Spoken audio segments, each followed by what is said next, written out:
22 ekoizle eukiko ditugu aurtengo azokan, 36 maitan banatuta, gehienak 80 bat edo Gipuzkoakoak dira, eta bestela ingurukoa dira, eta hori, danak produktu ekologiko eta artisauak izango dira, eta ekoizleak berak postuetan egongo dira, orduan zuzenean edo zer galdera, edo zer gauza galdetzeko aukera, ukiko du nahi duenak, eta informazio postuak ere egongo dira, alde batetik biolurrekoa, edo zeinek zalantzaren bat baldin badauka ekoizpen ereduari buruz, edo olako produkturen bat Gipuzkoan nun topatu, lagunduko diogu. Goierriko kontsumo taldeen postua ere egongo da, eta goiko partean, zeraineko lagunak girotuko digute ondo eguna, herriko ekoizleak ere egongo dira. Iaz jarri gendun parrilla, herriko arkumekin eta bakizue loma gorri baita hemen dago, eta jarri gendun parrillan produktu horiek, eta kriston ondo, jendea oso ondo hartu zuen, eta jarraituko dugu horrekin. Beak esan duen bezala, xokukin egongo da, urki aurten zera indarra, eta beak egongo da, prepatzen da. Eta hori, más o menos, urtero bezala.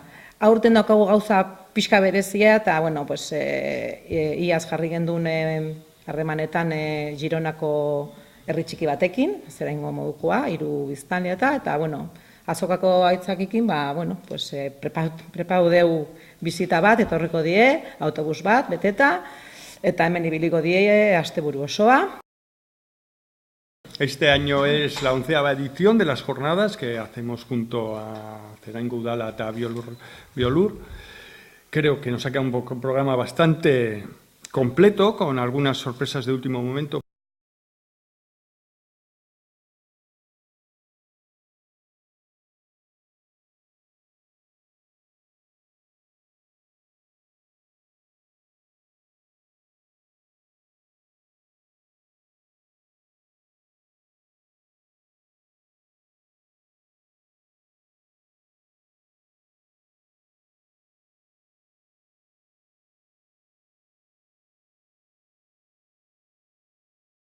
Queríamos remarcar también que este año,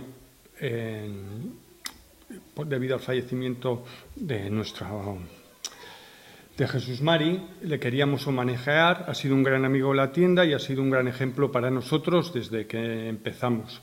Recuerdo desde que les conocimos, les vendíamos las mermeladas en la tienda y siempre nos han apoyado y siempre han sido un gran estímulo para nuestro proyecto. Y no podíamos pasar la oportunidad sin recordarle.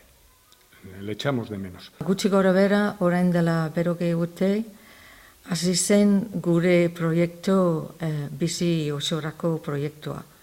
Erabaki genuen beste bizi modua eduki nahi genuen. Orain dela 30 urtetik hona, jubilatu arte, transformatu dugu gure fruta gehiena mermelada ekologikotan. Eta gutxi gorabehera hori izan da azken 25 urte jubilatu arte egin duguna. Jarraitu dugu animaliekin eta gainera Mari beti eduki du oso garbe hori zen bidea hartzeko. Ez bakarrik produktu ekologiko ateratzeko naiz eta oso importantea izan, baizik bizi modua eta ingurua zaintzeko eta baseri rekursoa guztiak ere biltzea.